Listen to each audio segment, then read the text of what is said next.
Oi, eu sou a Carolina, eu tenho 17 anos e 1.042.000 de decepções acumuladas. Comecei apenas aos 0 anos de idade. Desculpa, Betina, não resisti. Então, hoje eu tô aqui pra falar pra vocês um pouco sobre o meu processo de evolução na redação do Enem e pra ler o espelho da redação que saiu agora, dia 18, segunda-feira passada. Tiveram várias etapas em que eu fui uma merda. Continua sendo uma merda até hoje. Eu tô até com calor de falar do Enem. Aí você vai falar, quem é essa garota? Quem vai falar quem é essa garota? Mas vai que você fala, quem é essa garota que tá aí falando e... O que eu acho que é? Aí eu vou falar assim, não sou ninguém. Mas vai que alguém pergunta, Quem é essa garota que ela acha pra estar aqui me dando dica de redação? eu já tirei 1000 em algumas redações que eu fiz em simulado. Eu tive um bom desempenho durante o meu ano de convênio, embora não tenha sido muito boa assim no Enem. Porque, né, foi 940. Poderia ter sido melhor? Poderia, mas eu pulei uma linha na hora de passar limpo. Uma imbecil? Sou.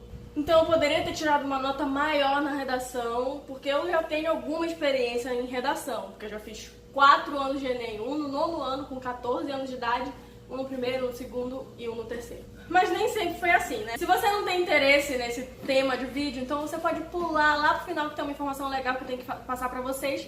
Mas se você quiser assistir o vídeo, obrigada. Começando a história. Estava lá a Carolzinha em seu 1º ano de Enem, 9º ano do ensino fundamental, porque ela estava fazendo Enem, não sabemos. Era doida. Ah, continua sendo. Com 14 anos de idade e algumas canetas na mão. Fez a prova, tirou 640 na redação. E as outras foram aquela coisa, né? Porque é o ensino Enem, Exame Nacional do Ensino Médio, e ela estava no ensino fundamental. No caso, eu. As outras matérias foram aquela coisa, né? Porque redação você tem que escrever, ainda consegui 640, que na época foi uma coisa muito boa. Porque eu nunca tinha estudado redação. E aí eu fui, fiz de novo no 1º ano do ensino médio, tirei 660. Ou seja, não mudou muita coisa, não é mesmo? Quando saiu a minha nota da redação do Enem de 2017, que foi o ano que eu tava no... Não, de 2016, que foi o ano que eu tava no 1º ano do ensino médio, e eu vi que eu tinha tirado 660, ou seja, 20 pontos a mais do que no 9º ano, eu evoluí praticamente nada. Eu falei assim, no 2º ano eu tenho que tirar uma nota melhor. E o que eu fiz? Passei o ano inteiro estudando?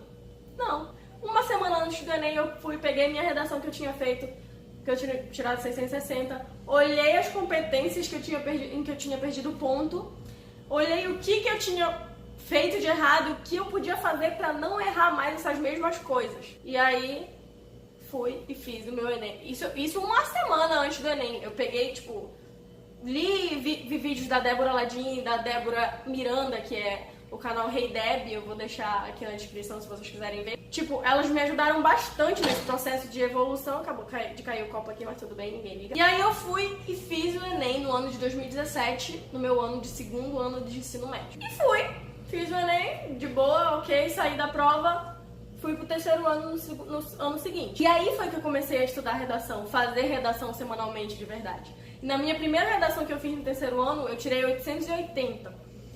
E eu fiquei super feliz, porque, mano, a minha última nota de redação que eu tinha recebido era 660. Pra 880 foi, ó, uma grande evolução, não é mesmo? Fiquei super feliz com o meu 880 lá, esperando a minha nota de redação do Enem. Chega o dia que sai o espelho da redação do Enem, do pessoal que faz o Enem de verdade, que é quando sai dos treineiros, né? A nota.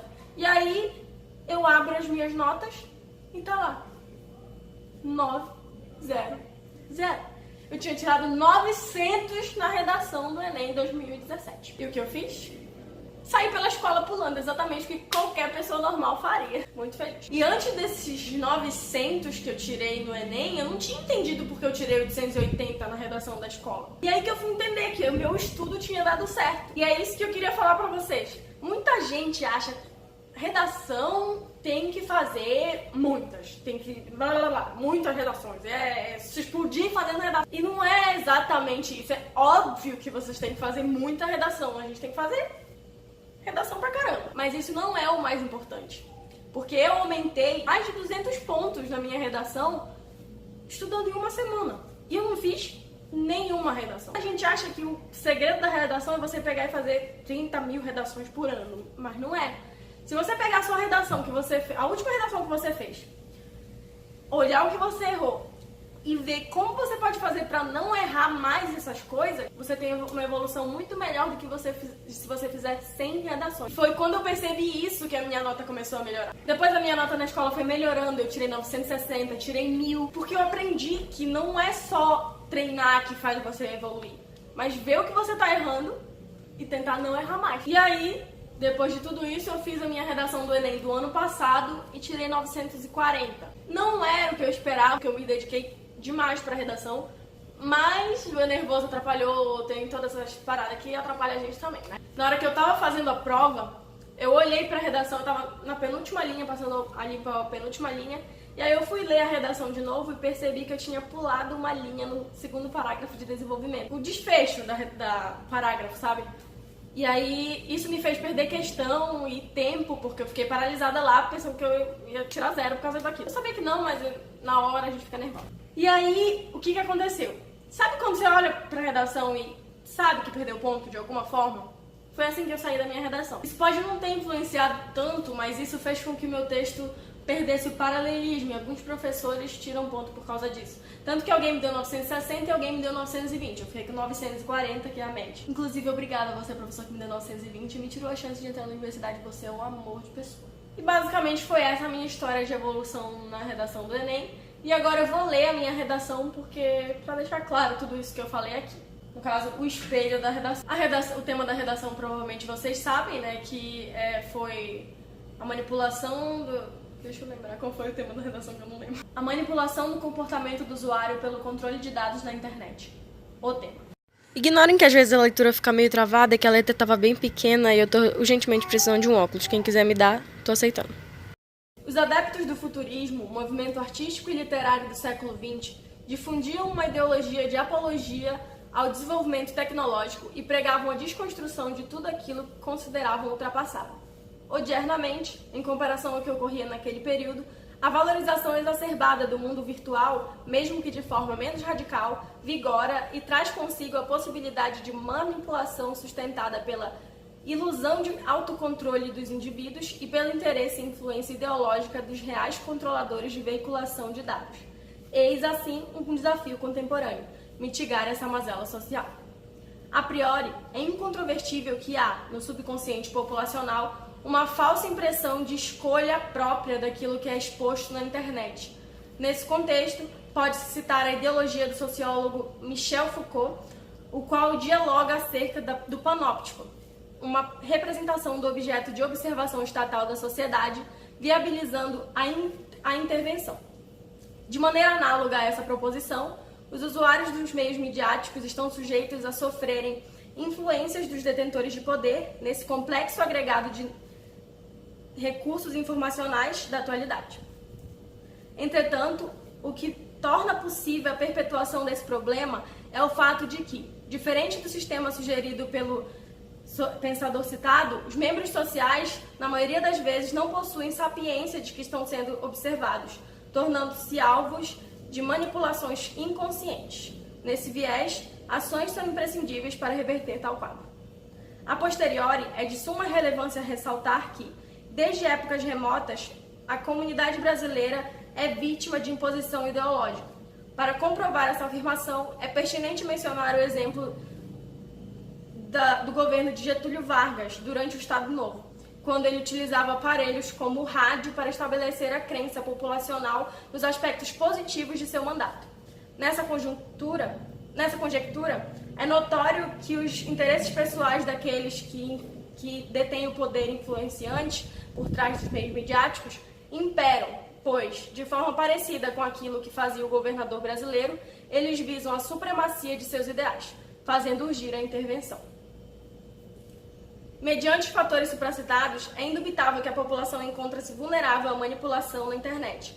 Sendo assim, cabe ao governo federal, em parceria com o Ministério da Educação, investir na criação de projetos educativos nas escolas por meio da contratação de profissionais da área da tecnologia de informação e inclusão desses nas instituições educacionais, incumbindo-os de promoverem a divulgação de notícias a respeito da tecnologia e ensinarem formas de proteção aos perigos proporcionados por ela, com o fito de fazer com que as crianças, desde os primeiros anos de vida, tornem-se cientes, e aí esse pode ter sido uma coisa que não deu pra eles entenderem direito, porque eu tinha escrito torne-se, e na hora que eu fui entregar a redação eu percebi, peguei a caneta rapidinho na fila, sabe, dos 3 que anotam o nome na ata lá, e aí eu consertei rapidinho, então isso pode ter me tirado ponto também. E a falta de paralelismo foi nesse segundo parágrafo de desenvolvimento, que vocês podem perceber que ele tem 6 linhas e era pra ele ter 7, porque eu ia fazer o desfecho ainda, e isso pode ter influenciado também. Continuando. Tornem-se cientes do controle a qual elas podem estar expostas. Ademais, atos governamentais também devem ser direcionados às plataformas digitais por meio do auxílio do Ministério da Justiça para que haja fiscalização da veiculação de informações. Dessa arte, poder-se-á formar um corpo social mais evoluído, além de ser possível dar credibilidade à teoria desenvolvimentista pregada pelos futuristas. E acabo de ver um erro que eu também cometi. Essa parte aqui, na última linha. Além de ser possível dar credibilidade à teoria, e levaria uma crase, por isso que eu perdi 40 pontos na C1, chorei. Enfim, foi essa a minha redação e ano que vem vai ser melhor. Com fé em Deus. Vamos seguir nessa linha de evolução que a gente tá bem, né? E é isso que eu queria fazer vocês perceberem, que a gente não precisa... Claro que precisa fazer muita redação, mas isso não é o mais importante. Se você estudar o que tá errando e procurar não errar mais, tem muito mais resultado. E é isso, depois de toda essa minha história de redação, eu vou falar aqui pra vocês o que eu disse que ia ter no final do vídeo, que é uma informação muito legal, muito importante. E a informação que eu queria dar agora no final do vídeo é que eu e alguns amigos meus, principalmente a Maria Vitória, que foi quem teve a ideia, ela teve a ideia de a gente fazer um projeto para ajudar pessoas que querem fazer parte e talvez ganhar uma medalha na Olimpíada Brasileira de Astronomia e Astronáutica, a OBA. O nome do projeto é Afobados, que no meio tem OBA, então a gente vai colocar... A gente conseguiu permissão da OBA para colocar a logo. Então o projeto vai ser o seguinte, nós que já fizemos algumas vezes a Olimpíada Brasileira de Astronomia e Astronáutica, a gente vai estar ajudando algumas pessoas que querem fazê-la para talvez conseguir uma medalha. E aí a gente vai fazer mentorados durante as semanas antes da Olimpíada, que vai ser em maio, geralmente é em maio, um mentorado a cada semana. E se você tiver interesse nisso, ou se algum amigo seu tiver interesse nisso, eu vou deixar um e-mail aqui embaixo na descrição, que é para mandar mensagem e se inscrever. Tanto mentorados como mentorandos, se você quiser fazer a Olimpíada ou se você quiser ajudar as pessoas que fazem a Olimpíada. Ela se baseia basicamente em questões da astronomia, do universo e tal, estrelas, constelações, essas coisas, e cálculo, que é a parte que tem que fazer cálculo, né? Então, se você quiser saber mais sobre isso, manda uma mensagem aqui pro e-mail. Se você quiser ser um mentorado... eu não consigo mais falar, não é mentorado, é mentor. Se você quiser ser um mentor desse projeto, você manda também mensagem que a gente tá agradecendo. As inscrições vão até o dia 19, então se apressem. Um beijo no coração e até outro dia. Tchau. Um beijo a todos. Se inscreve no canal se você não for inscrito, manda esse vídeo pras pessoas aí e curte o vídeo se você gostou, que eu vou ficar bem feliz. E se você não gostou,